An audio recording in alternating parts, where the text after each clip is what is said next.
Despite its name, the Acer liquid metal is primarily made up of plastic with a little bit of chrome edging and quite a lot of curves. It runs an 800 MHz processor, which is 200 MHz less than the Stream. It has Wi-Fi of the B, G and N variety, along with Bluetooth, GPS and an HSDPA modem allowing you to download up to 14.4 megabits per second.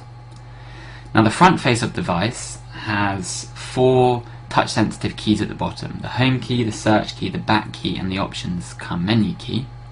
We have a 3.6-inch LCD display at a 480 by 800 pixel resolution. The right-hand edge has a dedicated camera hardware key, along with a volume rocker for turning up or down your music. The top edge of the device has a 3.5mm headphone port, an LED notification light and the power on and off button, which can also be used to lock the device. The left-hand edge has nothing going on whatsoever. The bottom of the device has the micro USB port and the microphone, whilst the back of the device has a flash and a 5 megapixel camera sensor. Now the camera itself was a little bit disappointing despite the 5 megapixel sensor and flash. It struggled to autofocus on things despite that being one of its features, and also under lower light conditions the colours went a little bit off. Overall, the device is on the larger side, feels a bit bulky, especially given the screen size, and because of the plastics, it may leave you wanting something a bit more refined in terms of the build quality. With that said, it's not a bad device at all, and now let's take a look at the software. Now Acer are using Android 2.2 with the liquid metal, which is great to see. However, it still includes Acer's user interface enhancements, so as I wake the device, you'll see here the lock screen.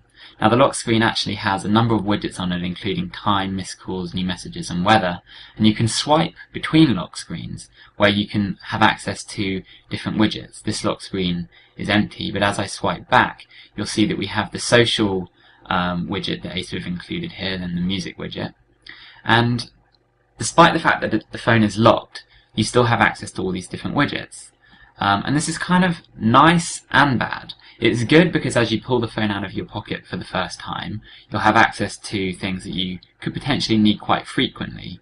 However, it does divide the user experience a little bit, especially if you're used to using another Android phone. And by that I mean, when you're actually on the normal home screen, after the phone has been unlocked, you'll find that you don't have any widgets. So if we unlock the device now, you'll see that you're actually presented with, again, a slightly different look and feel to the stock Android build. We have a tray here with 8 icons that are permanently displayed, and then if you swipe to one side you have access to a history section, again of Acer's own inclusion, and this gives you access to the most recently viewed applications, web pages and so on. Now if I actually bring up the notification bar, excuse me one moment, by tapping, you'll see that it's actually one of Acer's better additions to the stock Android experience.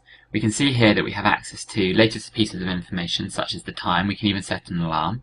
We also have our most recent emails, and if we swipe from right to left one more time, you'll see a whole bunch of shortcuts to different features of the phone, including GPS, Bluetooth, Wi-Fi, the network that we're on, or even the battery life. Now this is great because these are the sorts of things that you'll want to change on a regular basis to save battery and of course to get the most out of your phone. It's as easy as tapping on them once and then tapping on the toggle on and off to switch, for example, GPS on or off.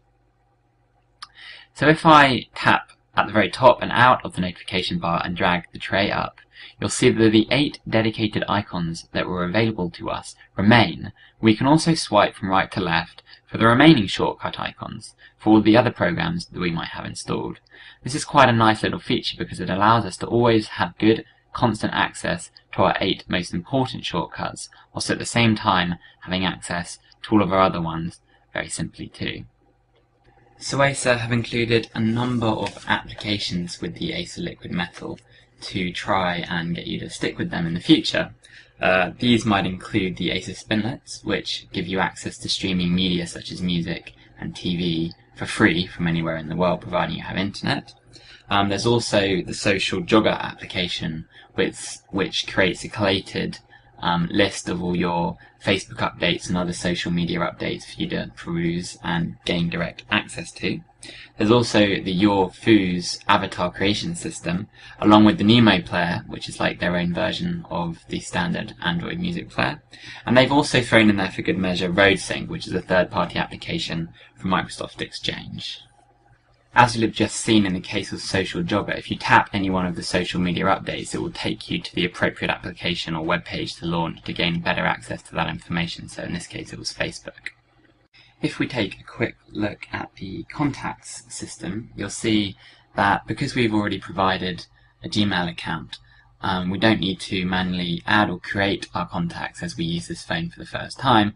They're all synchronized with the Gmail contacts that I already had, and indeed can access from any other Android device where I've synced it up to my Gmail account.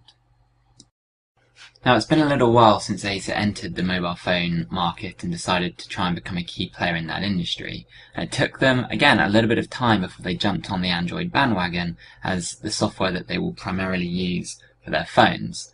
So let's take a look at the settings on this device and jump into the About Phone section and take a look just to be certain of the Android version and other vitals that this phone is running.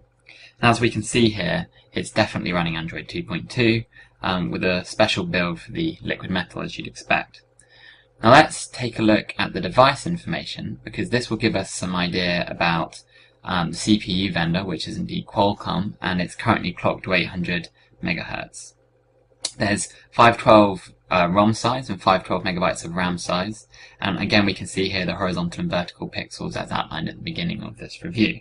So as we head back, we can check out the battery use screen to see what has been using the battery. Acer haven't added anything fancy here, unlike the Nexus S running Google Android 2.3 where you have a battery graph. This just shows the standard stock Android battery usage page. So to wrap up this review, I wanted to see how the Acer Liquid Metal can handle Mozilla Firefox web browser for Android. The Mozilla Firefox version that I've installed is the latest one at the time of publication, which is 4.0b5.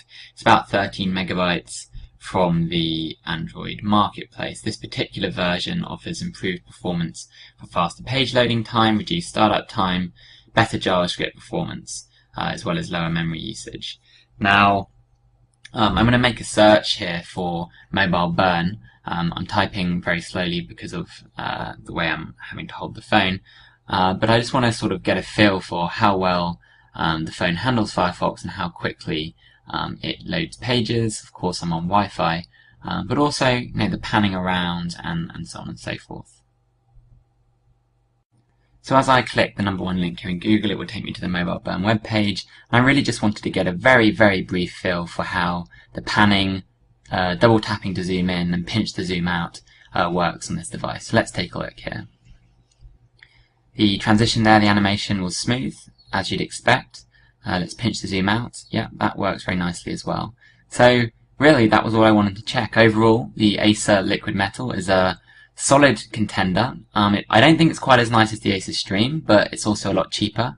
It has 200 megahertz less processing power, but as you can see with Firefox here, that doesn't seem to match on the day-to-day usage of things.